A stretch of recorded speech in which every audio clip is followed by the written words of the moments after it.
کوئی نیک عمل ہمیں کل بروز قیامت فائدہ نہیں دے گا، تو وہ کون سے اعمال ہیں اور کن کے اعمال ہیں، کون سے صدقات ہیں، کن کے صدقات ہیں کہ جن کے یہ صدقات کل بروز قیامت انہیں فائدہ پہنچائیں گے۔ تو رب کائنات نے چوتھے پارے کی پہلی آیت سورہ آل عمران کی آیت نمبر 92 میں اللہ تعالیٰ نے ارشاد فرمایا کہ لن تنالوا البر حتی تنفقوا مما تحبون، کہ تم ہرگز نیکی حاصل نہیں کر سکو گے جب تک کہ اس چیز سے خرچ نہ کر دو کہ جسے تم پسند کرتے ہو۔ وما تنفقوا من شیء، اور جس چیز کو بھی تم خرچ کرتے ہو فإن اللہ بہ علیم، اللہ تبارک و تعالیٰ اسے جانتا ہے۔ تو گویا کہ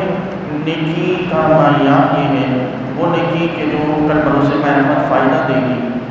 اس کا تعارف کراتے ہوئے اللہ تعالیٰ نے ارشاد فرمایا کہ ایسی نیکی کرنا چاہو کہ جو کل بروز قیامت تمہیں نفع پہنچائے، تو اس چیز کو اللہ کی راہ میں خرچ کرو کہ جسے تم پسند کرتے ہو۔ اس سے دو باتیں واضح ہیں۔ ایک تو یہ بات واضح ہوئی کہ انسان کو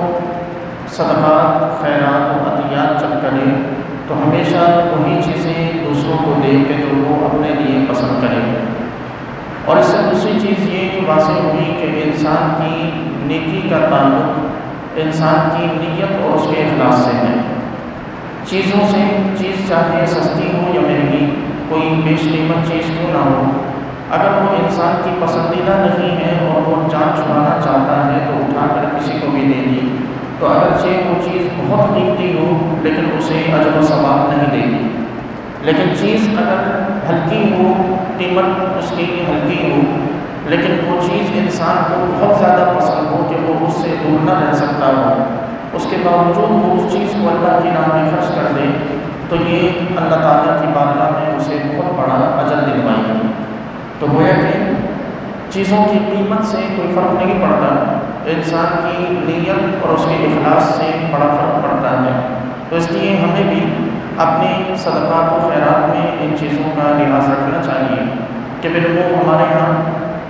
لوگ اپنے گھر کی خراب چیزیں، اپنے اتارے ہوئے کپڑے جو اپنے استعمال کے نہ رہے ہوں یا اس قسم کی چیزیں صدقات کرتے ہیں، اس کے علاوہ اور صدقات نہیں کرتے۔ ان چیزوں کا صدقہ کرنا یہ بھی جائز و درست ہے، لیکن یہ اس قدر اجر نہیں دلوائے گا کہ جس قدر انسان اپنے لیے خریدی جانے والی چیز کو یا اپنے لیے بنائی جانے والی چیز کو اپنی محبت کے باوجود اٹھا کر اللہ کی راہ میں دے دے، جتنا وہ اجر دلوائے گی۔ اب یہاں ہمارے سامنے صحابہ کرام کے بہت سے واقعات ہیں کہ جن میں صحابہ کرام اپنی محبوب اور پسندیدہ چیزوں کو، چاہے وہ قیمتی تھی چاہے وہ سستی تھی، انہوں نے اللہ کی راہ میں اس آیت کے نازل ہونے کے بعد اٹھا کے خرچ کر دیا۔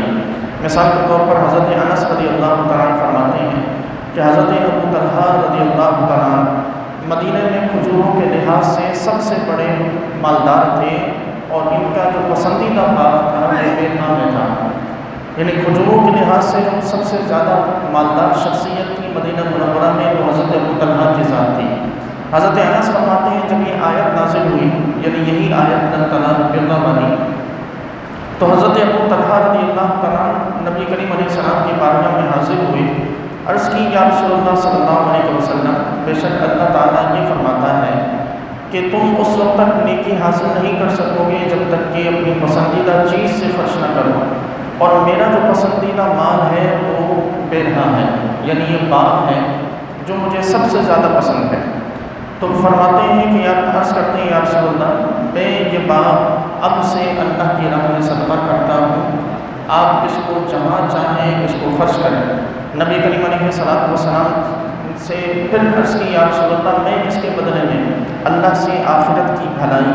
اللہ سے آخرت میں اس کے بدلے میں اجر کی توقع رکھتا ہوں۔ حضور اکرم علیہ السلام نے ارشاد فرمایا کہ میری رائے یہ ہے کہ تم اس کو اپنے رشتہ داروں میں تقسیم کر دو۔ حضرت ابو طلحہ رضی اللہ تعالیٰ عنہ نے وہ باغ اپنے رشتہ داروں اور اپنے چچا کے بیٹوں میں تقسیم کر دیا۔ تو یہ ایک حدیث ہے، حدیث مبارکہ ہے کہ جس میں ہمارے سامنے نہ صرف یہ کہ پرانی آیت کے نازل ہونے کا پس منظر واضح ہے، بلکہ یہاں ہمارے لیے یہ واضح ہے کہ صحابہ کرام کس طرح آیات کے نازل ہونے کے بعد ان پر عمل کرنے میں جلدی کیا کرتے تھے کہ اسی مجلس میں بیٹھے آیت نازل ہوئی، اسی مجلس میں حضور نے آیت پڑھ کے سنائی۔ حضرت ابو طلحہ رضی اللہ تعالیٰ نے کسی قسم کا تعامل کیے بغیر، سوچ و بچار کیے بغیر بس وہیں سے اٹھے، حضور کی بارگاہ میں حاضر ہوئے اور اپنا سب سے پسندیدہ باغ اللہ کی راہ میں صدقہ کر دیا۔ دوسرا یہ کہ اس حدیث میں یہ بھی واضح ہے کہ حضور کا انہیں واپس میں یہ جواب دینا کہ میری رائے یہ ہے کہ اپنے رشتہ داروں میں تقسیم کرو، تو یہ واضح ہے کہ انسان کا سب سے بہترین صدقہ وہ ہے کہ جو انسان اپنے رشتہ داروں پر خرچ کرے۔ انسان کا سب سے بہترین اور سب سے زیادہ نفع بخش صدقہ اس کا اپنے رشتہ داروں پر خرچ کرنا ہے، اگر مستحق ہوں تو بھی اور اگر غیر مستحق ہوں تو بھی۔ یہ یاد رکھیں کہ صرف یہ لازمی نہیں ہے کہ انسان اپنا سارا کا سارا مال اٹھا کے گلیوں میں کوچوں میں پھرتا رہے، جہاں غریب نظر آئے اسے دیتا رہے، مسجد کے دروازوں میں بیٹھے ہوئے لوگوں کو دیتا رہے، مختلف ٹرسٹ چلاتا پھرے، مختلف ویلفیئر اس کے ہاں اس کے مال سے چلتے رہیں۔ رب کائنات کی بارگاہ میں یہ مطلوب نہیں ہے۔ اللہ کی راہ میں مطلوب یہ ہے کہ ہر انسان، ہر شخص اپنے رشتہ داروں کی حد تک ہی اگر صحیح انداز میں صدقہ کرے تو یقین ہے کہ دنیا میں کوئی ایسا بچے ہی نہیں کہ جو گلیوں میں نکل کر بھیک مانگے۔ یہ جتنے بھی لوگ جو اپنی مجبوری کا رونا ہوتے ہیں، جو کسی طور پر کبھی کسی کے ہاں کبھی کسی کے ہاں مانگنے کے لیے چلے جاتے ہیں، اپنی مجبوریوں کا ذکر کرتے ہیں، یہ وہی لوگ ہوتے ہیں کہ جن کے رشتہ داروں میں مالدار بھی ہوتے ہیں اور ان مالداروں کے مالوں سے بڑے بڑے ویلفیئر چل رہے ہوتے ہیں، لیکن ان پر ان کے رشتہ دار مال خرچ نہیں کرنا چاہتے، کیونکہ اس میں عجب اس وجہ سے زیادہ ہے کہ اس میں دو چیزیں پائی جاتی ہیں۔ ایک تو یہ کہ انسان اپنا مال اللہ کی راہ میں خرچ کر رہا ہے، اور دوسرا یہ کہ انسان اپنے رشتوں کو نبھا رہا ہے، یعنی صلہ رحمی جسے ہم کہتے ہیں، رشتہ داروں کے ساتھ حسن سلوک کرنا، اور یہ دونوں چیزیں اپنی جگہ الگ الگ اجر و ثواب کا باعث ہیں، لیکن اس طرح اپنے رشتہ داروں پر صدقے کی صورت میں یہ دونوں چیزیں ایک جگہ جمع ہو جاتی ہیں۔ اسی طرح نبی کریم علیہ السلام ایک باغ میں تشریف لے جایا کرتے تھے، اور آپ صلی اللہ تعالیٰ علیہ وسلم اس باغ میں کبھی کبھار تشریف لے جاتے، وہاں سے مختلف پھل آپ علیہ السلام تناول فرماتے، وہ بھی ایک صحابی کا باغ تھا۔ آپ علیہ السلام جب وہاں تشریف لے جاتے تو جب یہ آیت مبارکہ نازل ہوئی تو وہ صحابی حضور کی بارگاہ میں عرض کرنے لگے، یا رسول اللہ صلی اللہ علیہ وسلم، میں یہ چاہتا ہوں کہ یہ باغ میں اللہ کی راہ میں صدقہ کروں، آپ اسے جہاں چاہیں جس پر چاہیں اس باغ سے آنے والی آمدنی کو آپ خرچ فرمائیں۔ نبی کریم علیہ السلام نے ارشاد اس سے بھی ان صحابی سے بھی یہی ارشاد فرمایا کہ باغ اپنے رشتہ داروں کو دے دیں۔ اسی طرح حضرت عائشہ صدیقہ رضی اللہ تعالیٰ عنہا نے ایک باندی کو آزاد کیا، اس آیت کے نازل ہونے کے بعد اپنی ایک باندی کو آزاد کیا تو نبی کریم علیہ السلام نے ان سے فرمایا کہ اگر تم یہ اپنے رشتہ داروں میں سے کسی کو دے دیتی تو یہ زیادہ بہتر تھا۔ اسی طرح آپ علیہ السلام سے ایسی بہت سی روایات ہیں۔ حضرت میمونہ رضی اللہ تعالیٰ عنہا نے ایک باندی کو آزاد کیا تو حضور نے ارشاد فرمایا کہ تم یہ اپنے ماموں کو دے دیتی تو زیادہ بہتر تھا۔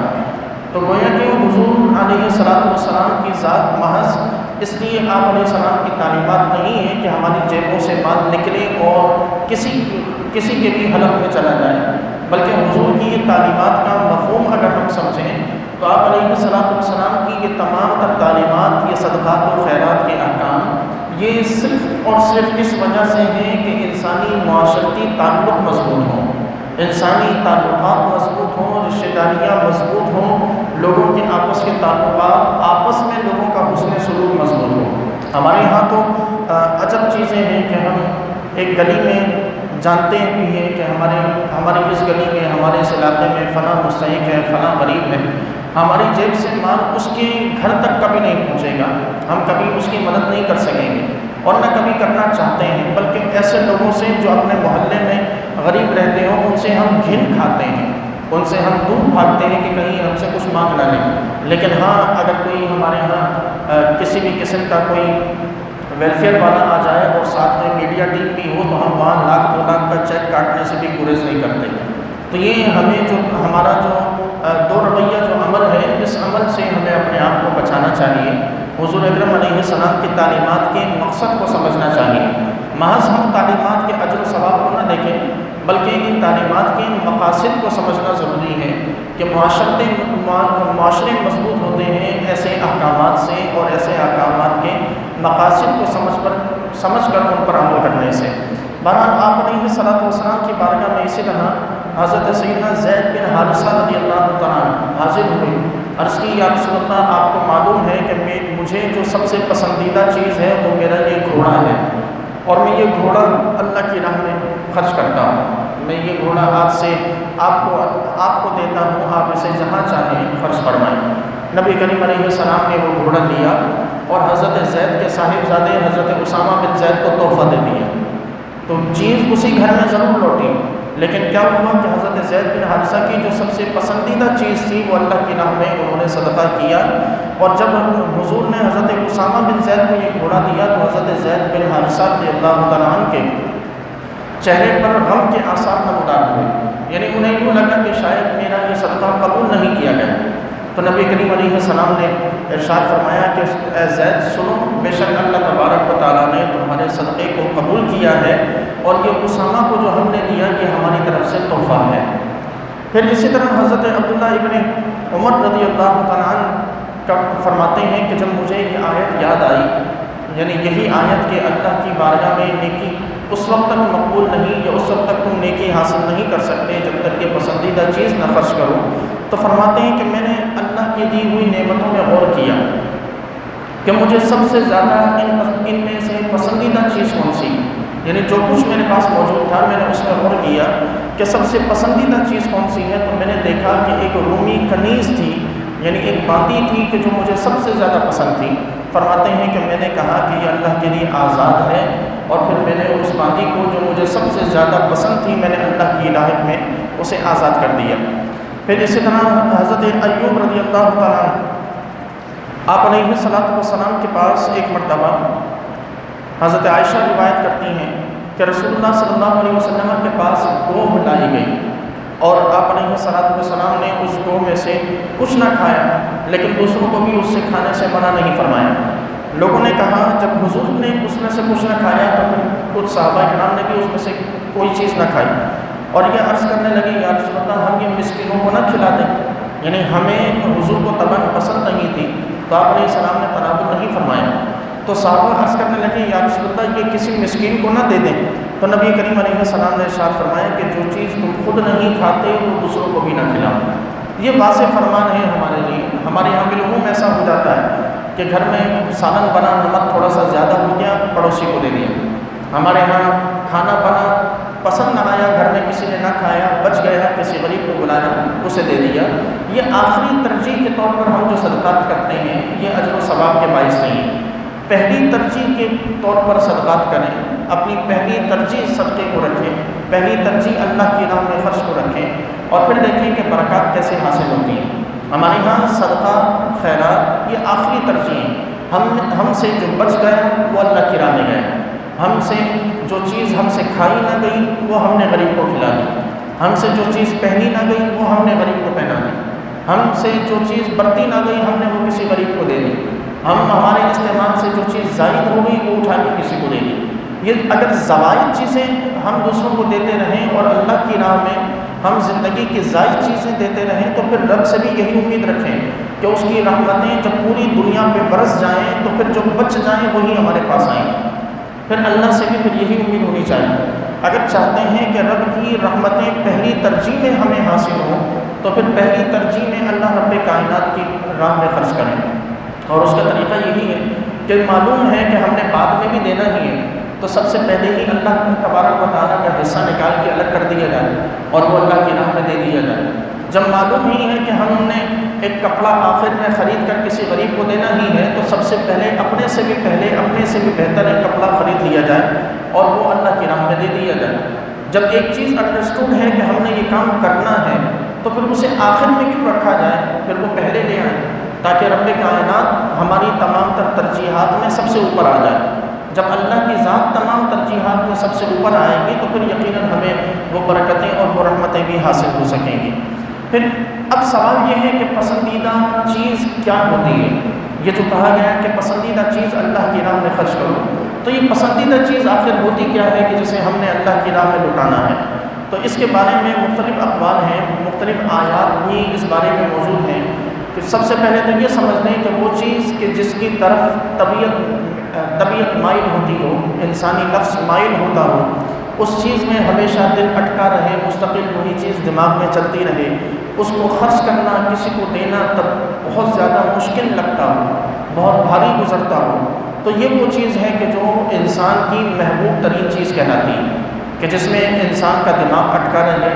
جس میں انسان جو کسی کو دیتے وقت انسان 1000 مرتبہ سوچے اور بڑا بھاری گزرے کہ وہ چیز کسی اور کے ہاتھ میں دی جائے، تو یہ سب سے پسندیدہ ترین چیز ہے۔ اور ایسی ہی چیز اللہ نے مسلمانوں سے مانگی ہے کہ یہ چیز ہماری راہ میں خرچ کرو۔ اب ہم نے تو فرق ہی نہیں پڑتا نا کہ ہم 10 روپے اٹھا کے دیں تو ہمیں کیا فرق پڑتا ہے، نہ دماغ اس کی طرف مائل، نہ یہ 10 روپے دیتے ہوئے ہماری طبیعت پہ کوئی بھاری پن گزرتا ہے۔ تو یہ چیزیں تو وہ ہیں کہ جو ہم اضافی چیزوں میں سے دے دیتے ہیں۔ صدقہ بھاری کب گزرتا ہے، یعنی وہ مال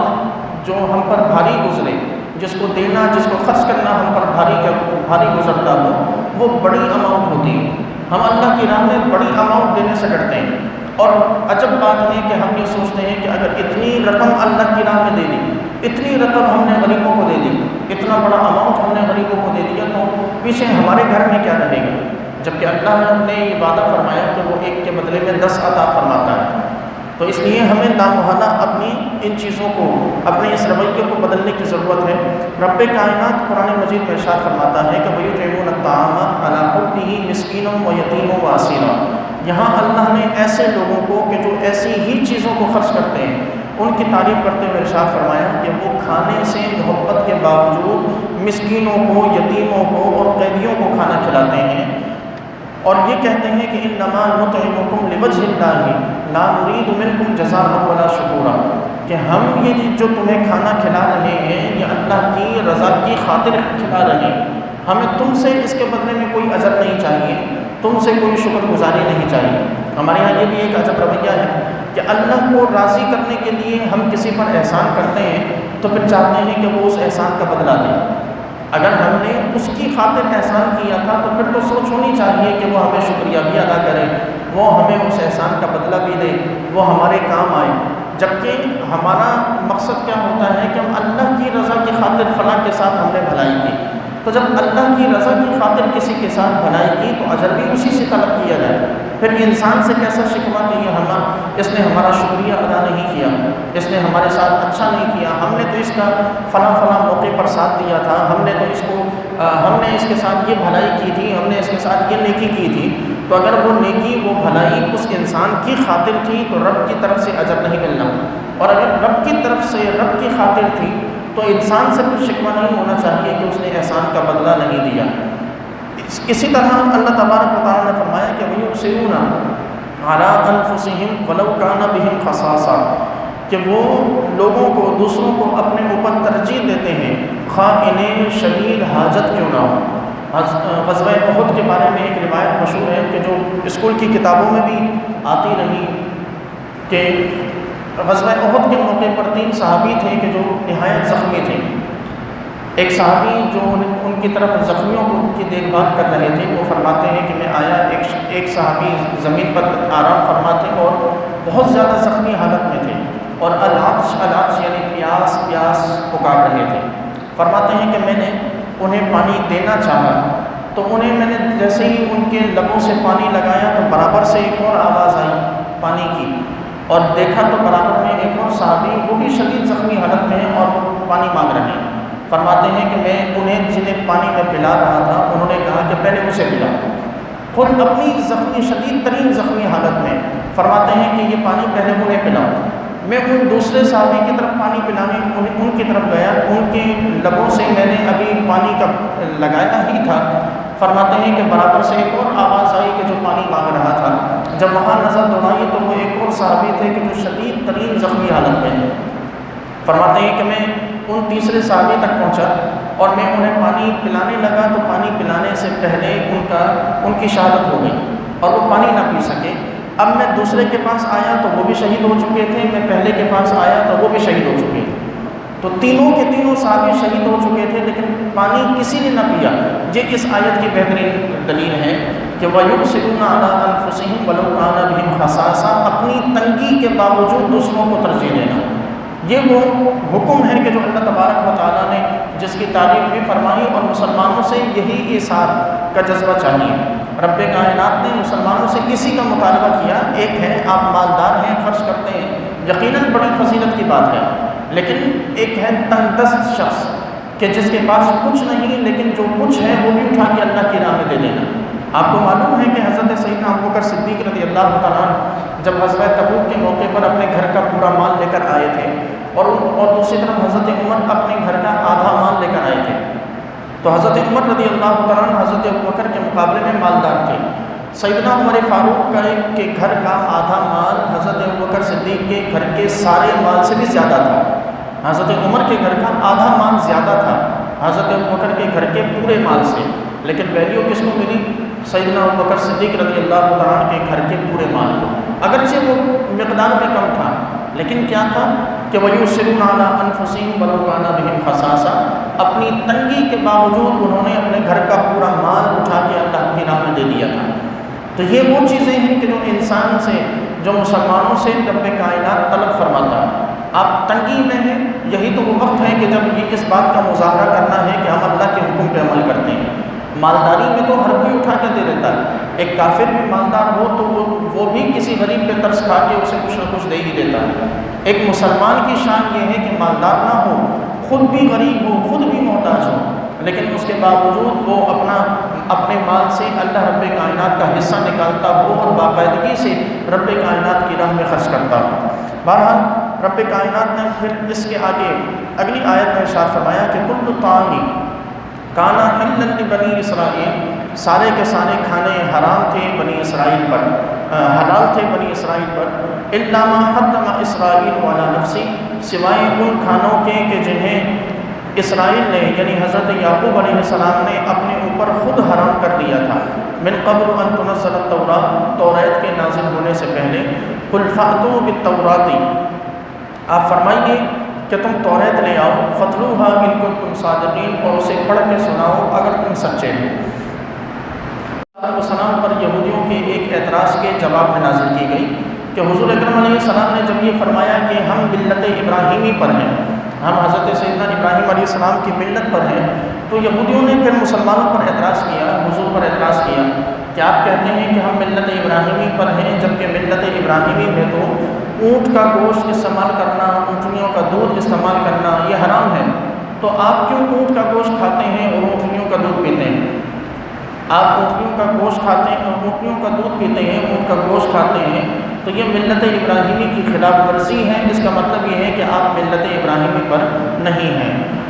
جبکہ یہاں اللہ تبارک و تعالیٰ نے آیت نازل فرمائی کہ حضرت ابراہیم علیہ نبینا علیہ السلام پر سارے کے سارے رزق سب حلال تھا، ان پر کچھ حرام نہیں تھا، یعنی یہ اونٹ کا گوشت، اونٹنیوں کا دودھ، یہ ساری چیزیں حضرت ابراہیم پر حلال تھیں اور استعمال کی جاتی تھیں۔ بعد میں حضرت یعقوب علیہ نبینا علیہ السلام نے ان میں سے کچھ چیزوں کو اپنے اوپر خود حرام کیا تھا۔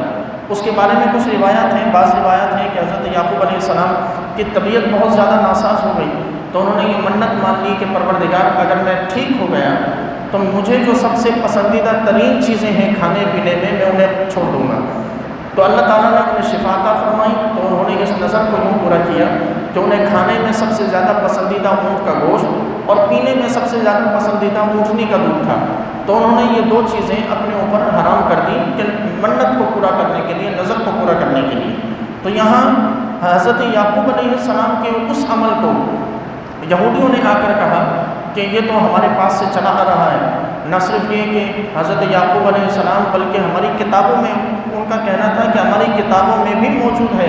کہ اونٹ کا گوشت، اونٹنیوں کا دودھ اور اس قسم کی چیزیں بنو اسرائیل پر حرام کی گئیں اور یہ ملت ابراہیم میں حرام ہے۔ تو نبی کریم علیہ السلام کو یہ حکم دیا گیا کہ محبوب آپ ان سے فرمائیں کہ آپ توریت کو، تم توریت کو لے آؤ، توریت لا کے پڑھ کے سناؤ کہ اس میں اللہ تعالیٰ نے کہاں یہ پیغام لکھا اور کہاں یہ حکم نازل کیا کہ یہ چیزیں ملت ابراہیم میں حرام تھیں، بلکہ ملت ابراہیم میں یہ تمام چیزیں حلال تھیں۔ حضرت یعقوب علیہ السلام نے ان چیزوں کو اپنے اوپر لازماً حرام کیا تھا، اور پھر اگر بعد میں اگر ان چیزوں کی تصدیق بھی کی گئی، یعنی یعقوب علیہ السلام کو ان چیزوں کو نہ کھانے کا حکم بھی دیا گیا، تو وہ ان کی نظر کو پورا کرنے کی وجہ سے تھا کہ وہ اپنی نظر کو اس طور پر پورا کریں کہ جن چیزوں سے انہوں نے دور رہنے کا کہا تھا ان چیزوں سے اپنے آپ کو اب بچائیں۔ اب رہی بات کہ یعقوب علیہ السلام کا یہ عمل کس بنیاد پر تھا، تو ایک تو وہی وجہ ہے کہ بعض روایات ہیں کہ وہ بیمار تھے، طبیعت ناساز تھی تو نظر مانی۔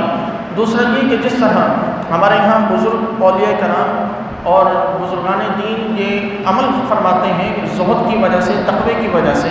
کہ وہ اپنے نفس کا بائیکاٹ کرتے ہیں۔ کہ مثال کے طور پر ایک بزرگ کا قول مشہور ہے، فرماتے ہیں کہ میں نے ایک مرتبہ میں دریا کے کنارے بیٹھا تھا، اور دریا کے کنارے بیٹھے بیٹھے میں نے دیکھا کہ لوگ مچھلیاں پکڑ رہے ہیں۔ وہیں دل میں ایک خواہش پیدا ہوئی کہ میں مچھلی کھاؤں، تو میں نے سوچا بھی کہ میں اٹھ کر مچھلی کھاؤں۔ فرماتے ہیں کہ بس اس کے بعد سے لے کر آج تک میں نہ تو دریا کے کنارے گیا، اور نہ میں نے اس کے بعد سے زندگی کے آخری اب تک میں نے کبھی مچھلی کو ہاتھ لگایا۔ یہ ذوق و تقوی کی نشانی تھی کہ اپنے نفس کا بائیکاٹ کرنا۔ بزرگان دین یہ عمل فرماتے تھے کہ جو چیز انہیں سب سے زیادہ پسند ہوتی تھی اس چیز کو اپنے سے دور کر لیا کرتے تھے۔ کھانے پینے میں جو چیزیں پسند ہوتی تھیں، جن سے نفس راضی ہوتا تھا، ان سے وہ اللہ کی رضا کی خاطر اپنے نفس کو کمزور کرنے کے لیے دور کر دیتے تھے۔ تو یعقوب علیہ السلام بھی ممکن ہے